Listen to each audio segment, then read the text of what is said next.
আমার প্রায় 15টার মতো বুলেট লাগছিল। একটা চোখে লাগিয়ে গেছিলো, এটা আমার জন্য অনেক কালো হয়ে পড়ছে। স্বপ্ন ছিল বাংলাদেশের জাতীয় ক্রিকেট দলের হয়ে খেলবেন, তবে এখন তার সেই স্বপ্ন দিন দিন ফিকে হয়ে যাচ্ছে। বৈষম্য বিরোধী ছাত্র আন্দোলনে পুলিশের ছোড়া গুলিতে বাম চোখের রেটিনা ফেটে যাওয়ায় বাড়িতে শুয়ে ছটফট করছেন উদীয়মান বাঁহাতি স্পিনার সাকিব। প্রফেশনাল আমার ক্রিকেট, আমার স্বপ্ন ছিল আমি একটা ভালো ক্রিকেটার হব। আমি লেফট আর্ম বোলিং করি, মিডল অর্ডার ব্যাটিং করি। আমার মা বাবার স্বপ্ন ছিল মিডল অর্ডার ক্রিকেট খেলার, খুবই ভালো ক্রিকেট খেলতাম আমি। পুরো নাম সাকিব মাহমুদুল্লাহ, বাংলাদেশের অন্যতম সেরা দুই তারকা ক্রিকেটারের নামে নাম। গত 18 জুলাই দুপুরে নীলফামারীর সৈয়দপুরে মিছিল শেষে পাঁচমাথা মোড় পুলিশ বক্সের সামনে বিক্ষোভ সমাবেশ করে শিক্ষার্থীরা।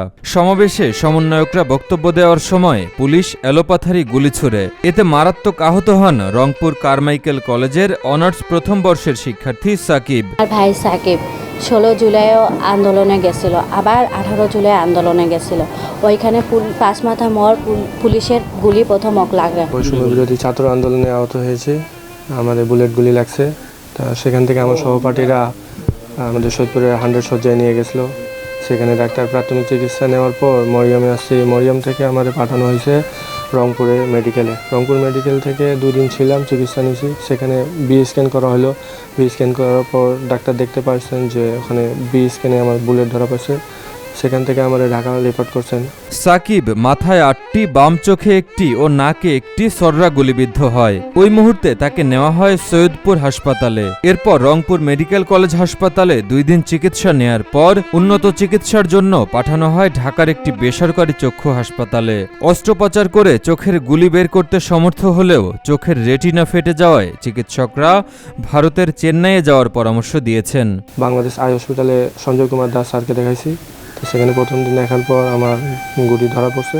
তা উনি বলছে দ্বিতীয় দিন আসে আমি অপারেশন করে দিব। সেখানে অপারেশন করছেন। অপারেশন করার পর আবার 1 মাস পর উনি ফুল অপে ডাকছিলেন। তো সেখানে দেখার পর উনি চেক করলেন, বলতেছেন তোমার অবস্থা ভালো না, কর্নিয়া একটু এলাবেলা রাগা আছে, জোড়া নাই, তো তোমাকে ইন্ডিয়া রেফার করতেছি, তোমার জন্য খুবই ভালো হবে ইন্ডিয়া যাওয়া। তবে অর্থের অভাবে ভারতে যাওয়া হয়নি নীলফামারী জেলার প্রথম বিভাগের বাঁহাতি খেলোয়াড় সাকিবের।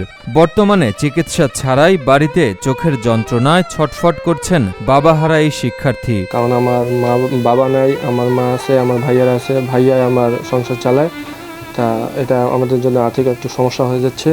আমার জন্য আমি পড়াশোনা করতাম, আমি আমার ক্রিকেট খেলেই পাশাপাশি আমি ক্রিকেট খেলে আমার পড়াশোনার খরচ বের করে দিতাম, কিন্তু এখন তো আমি আর করতে পারতেছি না এটা। সাকিবের পরিবারের আর্থিক অবস্থাও তেমন ভালো না, যে কারণে উন্নত চিকিৎসা করাতে পারছে না। সাকিবের চোখের সুচিকিৎসার জন্য বর্তমান সরকার ও সামর্থ্যবানদের কাছে দাবি জানিয়েছেন এলাকাবাসী। চোখ তো যাওয়ার পথে, কিন্তু এখন ছেলেটার অনেক স্বপ্ন ছিল যে আমাদের সাথে খেলতো, খুব ভালো একজন খেলোয়াড়। স্বপ্ন ছিল যে জাতীয় দলে খেলবে, কিন্তু সেই চোখের কারণে তো আর আগাতে পারছে না। আর এখন তাদের ফ্যামিলিও খুব প্রবলেমে পড়ে গেছে। চোখ ফিরে পাবে কি পাবে না সেটা আশা করা যায় না। এখন বর্তমান সরকারের কাছে একটাই অনুরোধ যে তার দিকে একটু খেয়াল রাখে। সাকিব ইতিমধ্যে খেলার মাধ্যমে তার দক্ষতা দেখিয়েছেন। এমন খেলোয়াড়কে মাঠে ফেরানো দরকার বলে জানান বাংলা লায়ন ক্রিকেট একাডেমির কোচ। সাকিবকে মাঠে ফেরাতে উন্নত চিকিৎসা করানো দরকার বলে মনে করেন এই কোচ। তাই মনে করি আমাদের সমাজে যারা বিত্তবান এবং সামর্থ্যবান মানুষ আছে তারা যদি একটু এগিয়ে আসে, সাকিব মাহমুদুল্লাহ আবার মাঠে ফিরতে পারবে, এবং আমি সবাইকে আহ্বান জানাচ্ছি তাকে একটু সহযোগিতা করার জন্য। সাকিব মাহমুদুল্লাহ বাংলাদেশের ক্রিকেটে ভালো একজন খেলোয়াড় হওয়ার সম্ভাবনা ছিল বলে জানান নীলফামারী জেলা ক্রিকেট কোচ জামিউল আলম বাবলু। এজন্য দেশের বিত্তবানদের পাশাপাশি স্বেচ্ছাসেবী সংগঠন ও জাতীয় দলের ক্রিকেটারদের দৃষ্টি আকর্ষণ করেন তিনি। এজন্য দেশের বিত্তবানদের পাশাপাশি স্বেচ্ছাসেবী সংগঠন ও জাতীয় দলের ক্রিকেটারদের দৃষ্টি আকর্ষণ করেন তিনি। আমরা যদি তার পাশে এগিয়ে আসি, আমার মনে হয় ছেলেটা মাঠে ফিরে আসতে পারবে এবং আমরা একটা ভালো ক্রিকেটার পাবো। এবং সে উদীয়মান একটা ক্রিকেট প্লেয়ার, তার ভবিষ্যৎ অনেক ভালো। লেফট আর্ম একজন স্পিনার, সে তার বয়সও কম।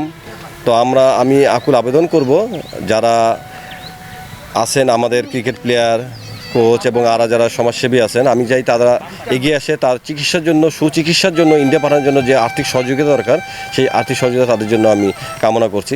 উন্নত চিকিৎসা করাতে না পেরে সাকিবের চোখের আশা ছেড়েই দিয়েছেন তার মা।